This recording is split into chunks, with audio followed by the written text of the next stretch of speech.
education, and real-world knowledge about the voiceover industry. It's the Voiceover Gurus Podcast.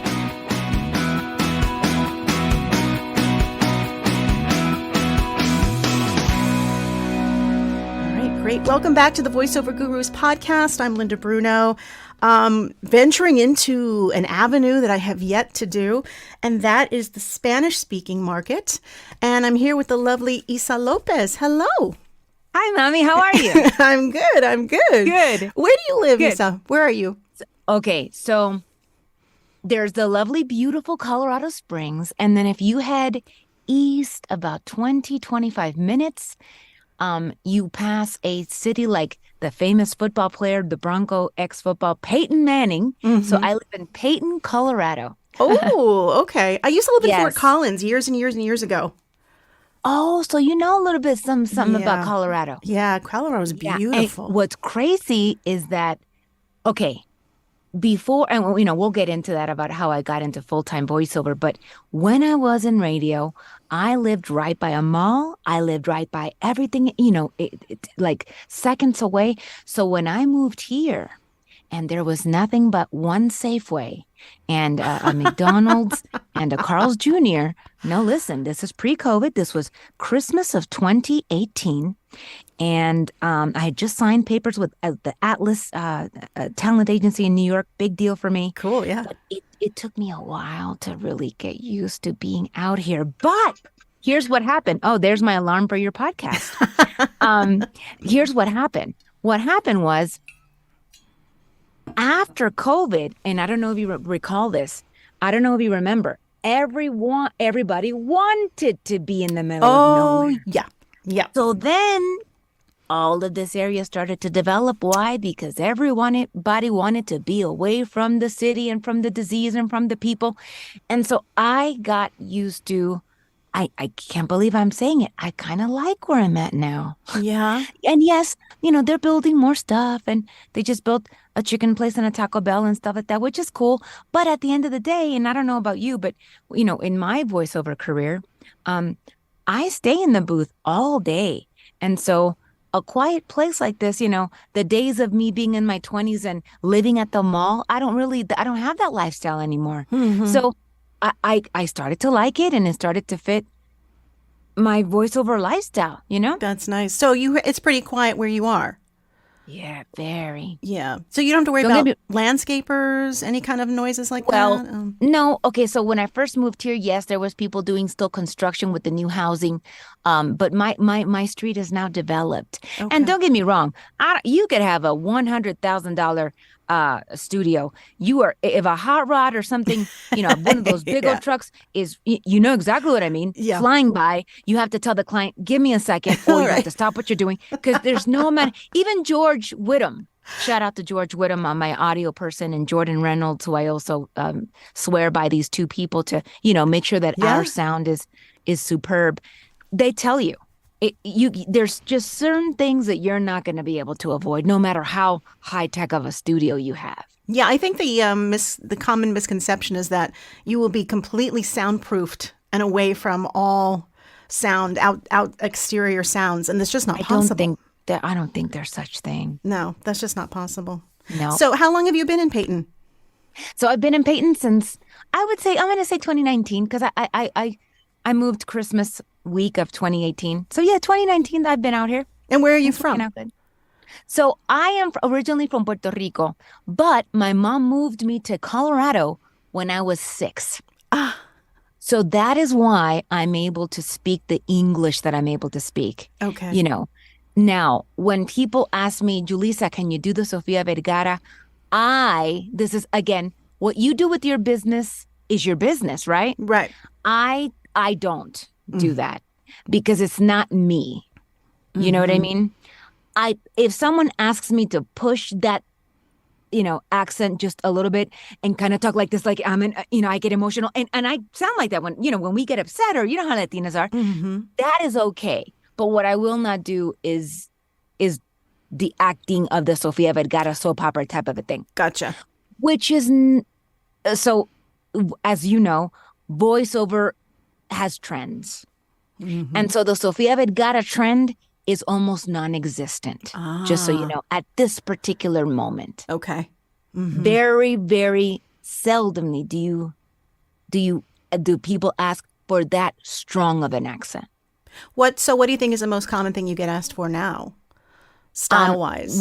My moneymaker is the way that I talk. So when I talk, if I'm talking about, okay, I'll give you an example.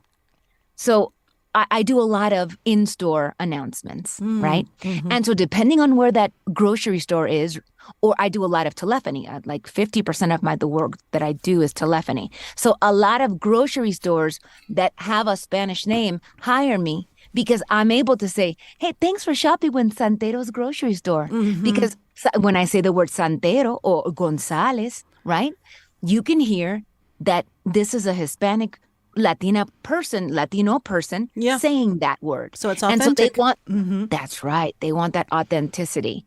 And so, grocery stores are great gigs. Grocery stores are great gigs, but my greatest gig is about to start very soon, which is political. That is the biggest, besides radio imaging, because radio imaging is over half of my business. I have almost 30 stations to my name and counting. Good for you. But, yeah, thank you. But I do a lot of telephony. But after, political season is amazing for anybody who's watching this or listening right now to this podcast. If you're bilingual, let me tell you, this is your time. They need us to communicate to the Latino community about the importance of your vote, how your vote matters. I make crazy slap your mama money during political season. Yes. Now, do you have an agent handle that for you, or are these private clients? Political is not an agency thing. Not with my big agents.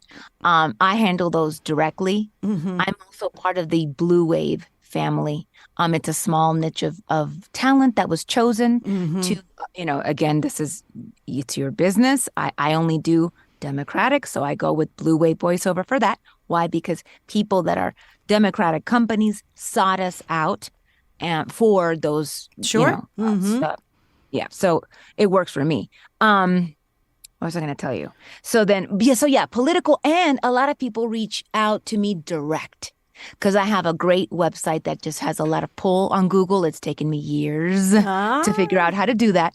But, I've been able to manipulate Google so that when you're looking for a bilingual talent that does English and Spanish, so my biggest work is called Latin American Voiceover. So a lot of times I'll be talking to you. I could be talking to you right now about coffee, right? Mm-hmm. And I say, oh my gosh, girl, this cafecito is so good. You got to go buy it, nena. It's me talking in English and Spanish. Mm-hmm. And so a lot of people hire me for that because it works it works a lot. That type of advertisement works a lot for soaps, Downy. Mm-hmm. I've booked so many SAG gigs lately. And I know we're going to talk about trends, but let me tell you, it's so great to see that SAG is opening the doors for these spots where you're talking about Downy dish soap or you're talking about Bounty towels, and you're going from English to Spanish in the same spot. That's great. I think that's super cool. So great. Because that's how I talk on the phone when I'm talking, in real life. I'll go from... because that's how my brain thinks. But I think that a lot of people that just speak English do understand a lot of the Spanish words because they're common. Absolutely. They're common. But in our culture, we go back and forth all the time, and sometimes in the same sentence. But it's taken a long time for advertisers to be open-minded to something like that. And it's nothing crazy. It's just the little words here and there, So I am Hispanic. We've covered that, but I don't speak Spanish fully. So same situation, but my mother married my stepfather who was Italian and English. Okay. And so my mother did not speak any Spanish in the house, even though she was from South Texas. So I lost, at 6, I could say everything. And then after that, it was gone. It was gone. Yeah. And I lived in very neighborhoods that did not have any Hispanic people. Wow. So I wanted to fit in and, so I lost it. But my agents were like, oh, you speak Spanish? Oh, my God, we're going to submit you for stuff. And I'm like, whoa. Well, I'm glad you were honest with that. Oh, and I said, I can handle a line But I can't handle anything else. Plus, and then I found out too that the requests for the dialect of Spanish is very particular. Let me tell you, that's a whole different episode, girl. Right? Because, and I respect that ground. I'm going to give you an example, okay? If I get an audition, Linda, and it says native Mexican, yeah, I do not audition. Okay? Now, if I see an audition that just says Mexican Spanish, sometimes I do audition, and here's why. Let me explain to the audience because they need to know. It's a little embarrassing, but it's not my fault. So, okay, I'm going to give you an example. I live in Colorado. 90% of the people here that are not Latin or Latino literally say, "Oh, do you speak Mexican?" They call the word, no joke, they call the word Spanish Mexican. Okay? Wow. So a lot of these companies that audition, sometimes they just mean neutral Spanish when they say Mexican. And that's why I still continue to book those, and I land the spots because I'm able to speak a very neutral Spanish. And a lot of casting directors are like, "Issa, what is that?" And I'm like, well, neutral Spanish just reaches the masses in the U.S. Right. But there are certain, like if you're talking about a Mexican salsa, you're going to want someone from Mexico, especially, and that's where you see native Mexican. You know what I mean? Right. So I speak neutral Spanish, and then I speak Puerto Rican Spanish. Rarely do I see someone asking me for Puerto Rican Spanish. The only time I can recall, Linda, that I made money with the Puerto Rican Spanish was unfortunately after the huge hurricane destroyed Puerto Rico. That was where the aid, the companies that were providing aid for Puerto Rico needed these spots, these PSAs, where it was reaching out to the Puerto Rican community, right, of giving and things like that. But rarely do I get Puerto Rican Spanish, someone wanting me to do that. So the neutral that you do deliver, is that pretty much your regular speaking voice? Or do you adjust? In Spanish? Yes, in Spanish. That's a good question. Yeah, I would say, yeah. Because you don't make any kind of slight adjustments to... Yeah, because neutral Spanish means saying, "Hola, linda, ¿cómo estás? Yo me llamo Julissa." Puerto Rican is, "Hola, linda, ¿cómo estás? Yo me llamo Julissa." It's different. It's a different twang. It's, Right. It's different. We do everything different, And there's so many different, that's why I was like, I am not touching that. Now, you're not going to get Castilian in the U.S. There's no reason why if someone's listening and you're like, "Issa, what is that?" Castilian is from when you're from Spain. And, if you're an actor, okay, like a thespian, and you can pretend that you're from Spain, I don't see a problem with you doing a cartoon character. If you can do the lisp and hablar así, hey, but I don't touch it. Listen, if I, yeah. But again, I rarely see that. See that. I see a lot of Floridian Spanish, which is what I speak. Floridian. So what is Floridian Spanish? Floridian Spanish is when you're doing that whole Puerto Rican twang. It's just a Floridian thing. You could just tell. You could tell, There's such a huge Cuban population down there. Does that influence it at all? Oh, my God. You don't know how many people. Listen, I had one lady on Friday, Linda, call me at 6 p.m. "Julissa, can you at least pretend?" I said, "No, ma'am." And they need Cuban Spanish big time right now for political. I personally don't know any Cuban VO, which I know a lot of people in VO. Yeah. I don't know Cuban accents, at least reputable that I would be able to say, "Hey, recommend. I can refer." Yeah. So if you're listening out there and you are professional, you've got your, your studio going, and I can go to your website and hear your stuff. Hey, contact me, and I will keep your stuff because I get asked for Cuban all the time. That's really interesting. Yeah. But not something that's pretty common to find. No. Wow. No. And that's the thing about, political. This is a huge deal. Political spots are all about where you're at. So you could be from Staten Island and make a buku amount. Why? Because if that spot is going to play in Staten Island, they need the real Staten Island people to voice it. Right. So this is the time where you stick out. There's you got the Canadian sound. You've got the Midwestern English. All of it. All of those little twangs. You got a Texas accent. There's room for you in the political world. Because again, authenticity with these political spots are no joke. They need it. That's so interesting. So percentage-wise of your business, what do you think percentage-wise is of you doing maybe the English-Spanish mix voice?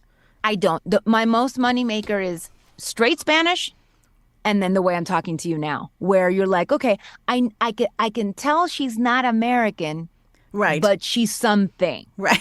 that is what it's called. Latin X. Latin. Okay, gotcha. And a lot of people have problems with that word. If you look it up, a lot of people get offended. Apparently, there's a history over it. But here's the thing, okay? Even my agents use that word. So I see it every day. Yeah. Yeah, I even have it on my website because that's what I am. I'm a Latinx voiceover artist. Latinx means what? It means 1,000 things. But right now, the way that I see it is this is what you're hearing right now is Latinx voiceover. Mm-hmm. So it's you're speaking English, but it sounds like you could be from a Hispanic, somewhere, a Latin country. That's right. Right. So that's right. Mm-hmm. Right. Right. And you now I'm live in not the the States. Kristen Wiig white girl where you're like, okay, she's a white girl. Right. I know that. You know what I mean? Oh, yeah. So I personally stay in my lane. I don't really, as weird as this may sound, when people want to meet me and they're like, what do you do? I say, I'm a voiceover. I do voiceovers. I'm a voice talent. I do not say that I'm a voice actor. And I've had a lot of arguments with people about that. Well, Issa, why? You act. Yes and no. I get paid to be myself. So I don't see it. Listen, the acting part is something I highly respect. And I don't consider myself, because I don't do characters. Okay. That's different to me. You know what I mean? Though that to me is a voice actor, somebody that can switch and no. Right. So where do your foundations lie? Like, how did you get started? And okay, so I started out as a singer, songwriter, and a demoer. Back in the day, I'm already gonna, kind of tease my age here. But back in the day, you guys, when you were Linda, let's say you're an amazing songwriter and you didn't sing, you would hire me to portray your song to sell it. Oh, cool. So I was already born into the music world. My father was an amazing composer and producer. He toured with Casey and the Sunshine Band, Menudo, wow, just phenomenal. So the mic was something that was familiar to me. I was already comfortable in a studio. I was comfortable behind the mic. And that's even another show about how you have to feel comfortable behind the mic, you know? Oh, yeah. So, I always sang. I was always a singer.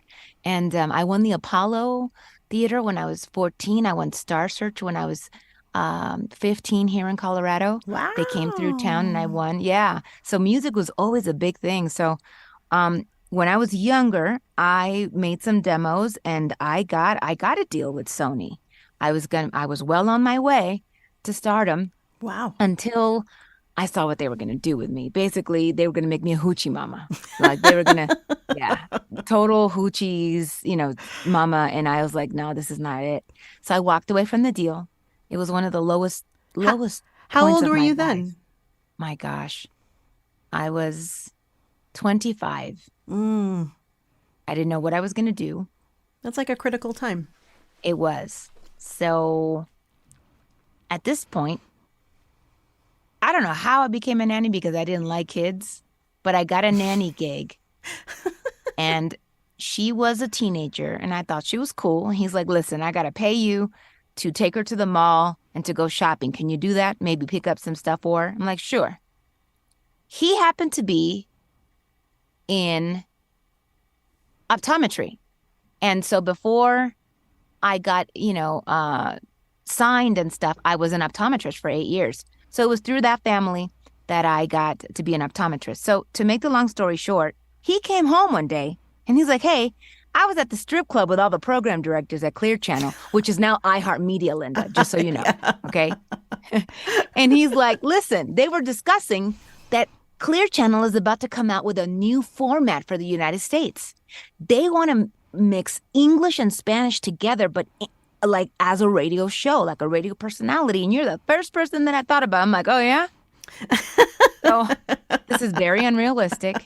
I went in for my interview and I got the job on the spot. Wow. That does not happen. You don't just go into a building and get a morning show. Right.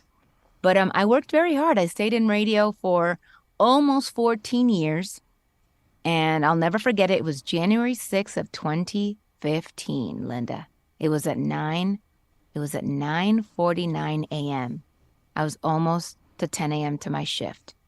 And I was brought into an office. Oh, I know what's going to happen here. Okay, good. Today's your last day. Here's your package. Security will walk you out. They said 3 things to me. And as women, we're so sensitive. I wanted an explanation. Mm-hmm. And here's why. I was the type of person that lived and breathed my job. I never called in sick. I gave it my all. Yeah. But here's the thing. This is how God worked, at least in my life. I had built a studio in my home a year prior. I had invested in that. Now, I had never used it because I had a friend of mine who was also in the same cluster who happened to years prior to do his dream and go and do full-time VO. Mm-hmm. And so when I got in my car, I said, okay, you need to stay calm. And I said, they may have taken your job from you, but they did not take what you gave them. The presence, the friendship, the relationship that all these thousands of people had with you daily. Yeah. Because I was successful at what I did. Because I talk to you, not at you. And there's a difference. So a lot of people consider me as part of their life, every day. And so, but Linda, when I went to go interview for other radio jobs was the moment I found out why I was let go. What was that? I'm going to give you an example. I went to San Diego. I would like you to guess how much they wanted to pay me for San Diego Market morning show. To live in San Diego. To live in San Diego, California, too. It was under, I think, $50,000. Oh my gosh, I was going to say 75. No, not even close. Wow. And so when I saw that was the minute that I said, oh, now I know why they got rid of me. Because I was a midday girl making over $120,000 a year. Budget cuts. Yeah. So I think it was God kind of telling me, relax. It wasn't you, we take things so personal as artists of any kind, right? Oh, Radio yeah. artists, voiceover artists, And so I came home and I said, okay, Julissa, this is how much you have in your savings. You have a studio. So I decided to ride this voiceover thing out for 1 year and see if I can ride on my own. So I sold my luxury car. I sold all my luxury handbags. I put all that money along into my savings. And I tried to do voiceover for a year. And exactly a year to the date, I was able to pay every cent of my bills on my own. Nice.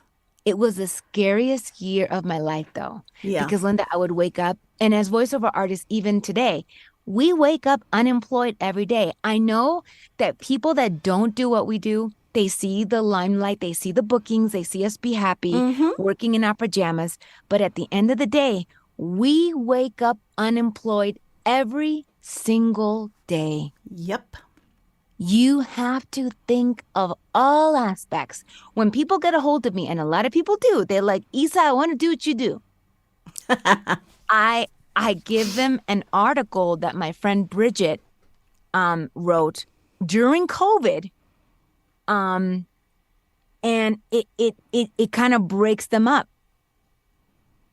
Because I don't know if you remember, Linda, in COVID, everybody wanted to get into voiceovers. Everybody bought a microphone.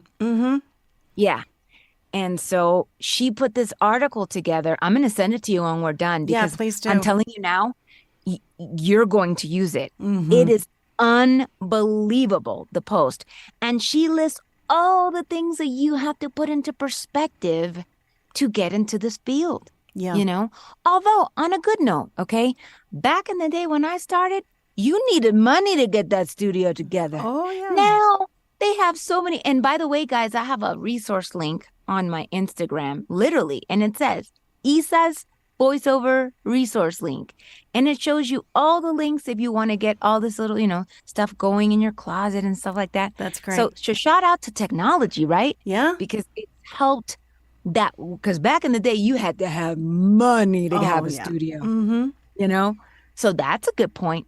But you need focus. Yeah. You need, when I went full time that year, I worked 24 hours to not work an 8-hour job. I don't know if you understand what I'm saying, but there was people that were in BO that actually had to advise me on how to build structure because I never shut off and I overdid it. Yeah. You have to have boundaries. It's tough. Right? But, when you're first starting out, you're so anxious and so excited. And you have to put in the work. Yeah. And you're like, yeah. I worked the weekends back in the day. Why? Because I had to pay my bills and stuff like that. Oh, yeah. So there's a lot of things that I did back in the day that I no longer do now. Thank God I'm comfortable. But you know what? Even in political season, before this last president was elected president, right? Those 2 months, like November, December, Linda, I was working weekends. Why? Because the money was amazing. And again, you make sacrifices for things. It's your business. I still have people get a hold of me sometimes cold, and they email me and they're like, I love your voice. I found you online. I have a business that I just started, Issa, and my budget is this. Can you help me out? And I made a video about it on Instagram because I'm like, sometimes I help people because I've been there. Right. And at the end of the day, it's your business. If you want to do a VO for somebody that they're going to use forever for their product that they just came out with, and you charge them $300, that's your business. Right. Exactly. If you want to bless somebody with that, that's on you. You know what I mean? And that's the beauty of working for yourself. I know that, for me, I was in radio for 16 years. And so... Oh, you were? Yeah. So I know what you're talking about. I started out, I was never full-time, though, because I always wanted to focus on voiceover. Oh, so okay. I so did. You knew. Yeah. So I was full-time initially when I first moved to New York. I was middays and I was evenings. But then it got to a point where I was like, I got married, so I had some financial support. And I thought, I want to focus. I moved to New York for a reason. I cannot, because my boss at the time said, I have an opening for you down in Dallas. I can give you middays in Dallas, making $125,000 a year. Oh, yeah. That's like third market. Yep. And I was like, great. I love it. But no, I can't. I need to focus. I just knew inside that I wanted to pursue this. So I just did weekends, and I moved New York City. I was working in New York City for about 9 years doing weekends. And union, pension, benefits, the whole reason why I was doing it. But I was doing 7 days a week because Monday through Friday, I was focusing on voiceover, Saturday and Sunday, driving into the city. But so 16 years of doing 7 days a week, which is why I don't work weekends now, unless, of course, it's a client that calls and says, I need something or whatever. But, you have to put in that time. It's funny you say that. When I got let go, okay, I went to my first voiceover Atlanta, okay? And Gerald, shout out to Gerald. He's like, you reached out to me. You told me your situation. I'm going to make you one of the interviewers. And I know you're new at this, but I'm going to put you in the face of everyone who you need to be in front of the face for. He was so nice about it. And I was, but the first person, one of the first people I met was Joe Cipriano. And he looked in my face and he goes, Issa, when you get back home, try to find a weekend gig. Because if you're just starting out full-time voiceover, please don't shut the door with radio yet. This is just for security purposes. That's exactly what I did. I got back home. I did. So just like you, but backwards. I did. I did voiceover during the week. And then I had a full-time voiceover gig. Shout out to Westwood One for hiring me on the weekends to keep that door open until I knew that I could fly on my own. You have to maintain that too, because I feel like it also helps you not be so desperate for jobs. Because, you have that little bit of that cushion. But I was so afraid at the time to give up the job because it was a good job. It was union. And even though I had to go in the city and I had to get fired, to make it to leave radio So permanently. How are you you were let go? And was it cold like mine? and I found out to their defense, okay, because I'm not a boss. I had never let go anyone. Legally, they have to do it that way. At least in Colorado, they had to be very no explanation. So I found out later that, because I have a friend that was in the building and they knew that I was sensitive. They're like, Issa, they had to do it that way. Interesting. Yes. Ours was a format change of the station that nobody knew. So they had everybody call in, 42 of us on a conference call.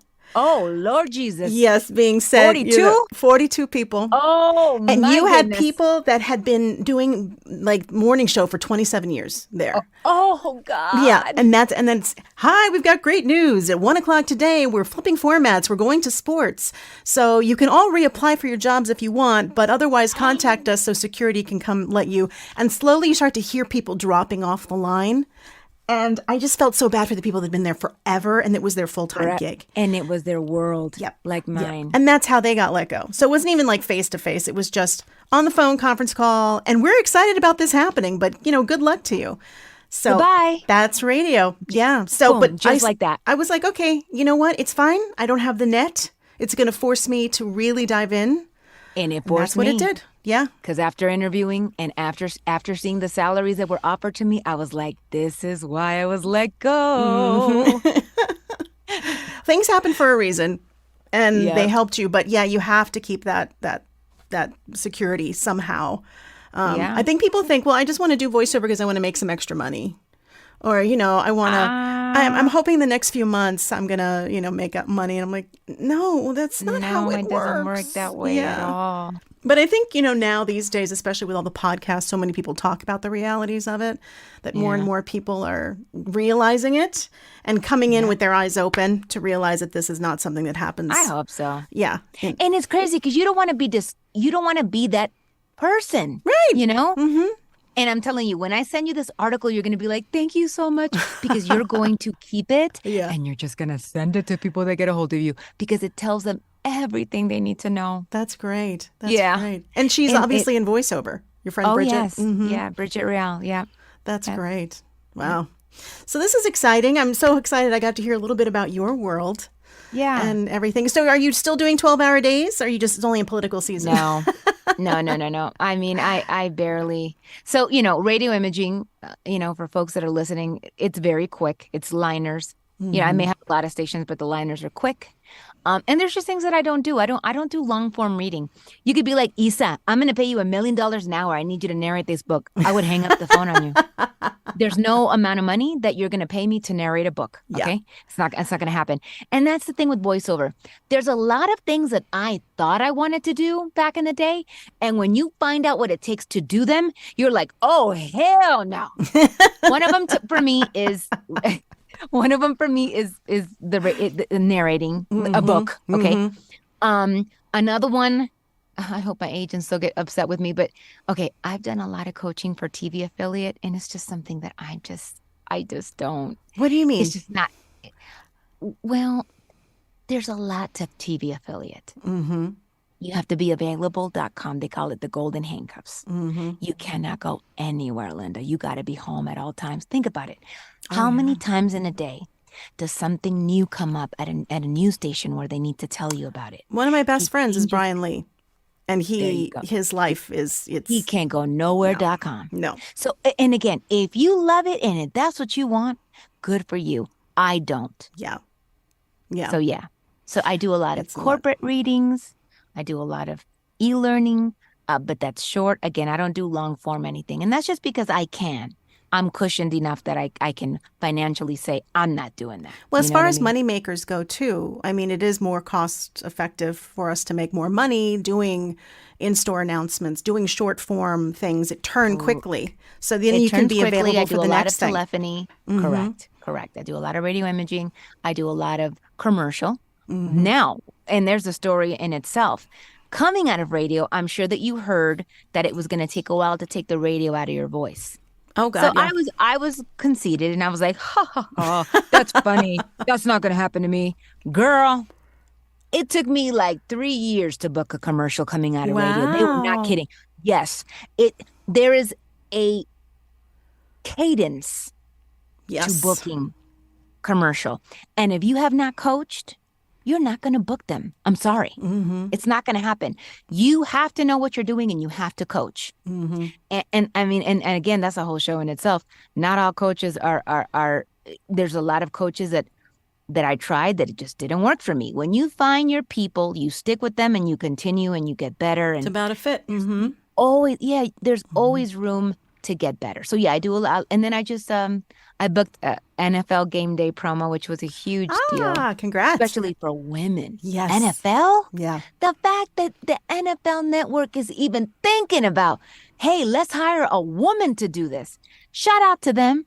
Because when I saw the audition, I was like, why the hell would they want me? About You know 10 what I mean? years ago, I auditioned through an agent for the NFL. I got Yeah. down to the top 2 females. And See? then they decided to just go back to a man. But I was excited that they were even trying it. That's a great thing. Yeah. So again, people are opening their creative directors, because that's who hires us as a creative director of the station and the network. They're opening their minds, and shout out to them for that, Yeah. because everybody watches football, you know? That's great. So the fact that they used me and you know, so yeah, I'm doing a lot of promo coaching for promo, for coaching for promo, because again, there's a cadence to it, and I wouldn't have booked it if I wouldn't have been just all the time coaching. And so my favorite coach thus far is Donovan Cornitz. I know him. Here's another Yep. great tip for people listening. You should coach with 2 different people. You should coach with current badass talent that's coaching, okay, who's currently working and booking. And then you should coach with directors, because you're going to get 2 different sides of people telling you how you should do auditions. And you're going to benefit so much from that, you guys. I didn't know this until this year. There's a huge difference between coaching with a director and a badass talent that happens to be coaching. So try both. I encourage you to do that. Yeah. No, that's smart. I always say, and not because I coach, but I say you need to go with somebody who's actually working and has had success in the Yes. business and How are isn't you going to bitter. get marriage advice? How are you going to get marriage advice from somebody who's divorced Right. and I know, single? I know. If that's you, shame on you. Back to Same the- thing with voiceover. Back to the radio thing, my New York agents back in the day would say, we will not tell clients that you work in radio on the weekends because we do not want them to associate. It was like a dirty word. It was like a dirty It is, thing. and it still is. Yeah. It still is. Yeah. It still is. Yeah. Because you also have to get coached out of that radio Oh my God, it took rhythm, forever. you know? Listen, the thing And I the heard habits. most, the thing I heard most was singy songy. Issa, you're sounding singy songy, and I said, okay. It took forever to get that out. Interesting. Ugh. But you did it. I did. You did it. I did. That's great. Yeah. Well, congratulations Yes. on all your success. Thank you. And I'm so happy Thank to you. meet you on Zoom. I know usually I wind up asking you if you are available Now, how to did do you a job. find out about me, Linda? It's been a while, but I Social think media? probably social media, maybe Okay. Facebook. I don't know. It's one of those Yeah, things maybe is somebody told you that. repetition. Repetition of saying the same thing. And I don't have a big list of, because I do some casting myself with some of my existing clients. They'll ask for, Sure. and I don't have a big roster of Spanish speaking talent, you know, Yeah, see, I don't so either. that's I don't why either. I like to get my, the quality people. And unfortunately, you didn't ask this, but I'm still going to put this out there because this is a golden nugget and a lot of people don't know, especially if you don't speak Spanish. But Linda, there's a lot of talent out there that is claiming to speak Spanish and they don't. It happened to me in a session last week. This was with a production house that hires me all the time. And they had recorded the male part. And so they were like, Issa, we're going to play the male part so that you can role play with them. And I'm like, sure. So the client was also in the session, Linda, so I couldn't say anything. But when they played the Spanish speaker, all the hair of my body stood up. I was like, oh no, who did they hire? I was like, oh. So I got off the session. I contacted them right away. I said, guys, whoever this is, they don't speak Spanish. And they're like, please explain. We don't know what you mean. Oh, God. I said, okay. So no, because my husband's like, Julissa, you're not being clear on what's going on. You have to explain. And I said, okay. I said, let's say you hire someone from Mexico, right, to voice something in English tomorrow. They're like, you're hiring a Spanish person to speak something in English tomorrow. Mm-hmm. And so they understood. I said, whoever's speaking, they may have a Spanish last name. Good for them. Right. But I said, there's a difference between saying, can I have a tortilla, please? And there's a difference between saying, can I have a tortilla, please? They said the Spanish word, but they're not speaking Spanish, Linda. Oh, that's crazy. It's embarrassing. And that's bad because they're falsely, representing themselves. It makes them look bad. It makes the client look bad because the client's not going to know. Oh, man. The only way that companies know is if they hire an ad agency with a Spanish speaker in the then they would know, oh, no, who is that? Mm-hmm. But unfortunately, they didn't. And it all fell through the cracks. Thank God I emailed them right away. And this is also something else, too, you and I encountered with the script. Because a lot of copywriters, a lot of folks that do not speak Spanish do not realize that when a script gets translated, the timing... It's almost double the time. ...is different. It's complete. So if you want a timed video, good luck. It ain't going to happen in Spanish. Yeah. And they don't understand that because they're like, well, wait a minute. Don't. We had it translated. Listen, that is an email that I reply to every day. Hey, guys, thanks for getting a hold of me. Thanks for finding me on my website. Of course I can dub this for you, or of course I can record this for you. But it's not going to be dubbed. It's not going to be timed because it's going to be double. They're like, oh, no. So, yeah. Something a lot of people don't think about. But yeah. Well, thank you, Issa, for joining me today. This was very educational and informative. Absolutely. Fantastic. Yes, and if you guys want to follow me, and like I said, Cuban people out there, if you got your stuff together, definitely get hold of me. It's just Issa Voice, ISSAvoice.com, ISSA Voice on Instagram, and ISSA Voice on Facebook. I'm going to put you in my show notes as well, all the links for that too. So that way people can reach out to you as well if they have questions or maybe they want to hire you too. You never know. Yes. So thank you so much for joining me You're today. welcome. Thanks for having me. That wraps up another episode of the Voiceover Gurus podcast. And you want training, you want coaching, join us for an online workout. We still do about 2 a month. Or you could just privately connect with one of our coaches here at voiceover.guru. Everybody have a great rest of your day. Thanks for listening to the Voiceover Gurus podcast. Real talk about the voiceover industry. Learn more about us and get coaching at voiceover.guru.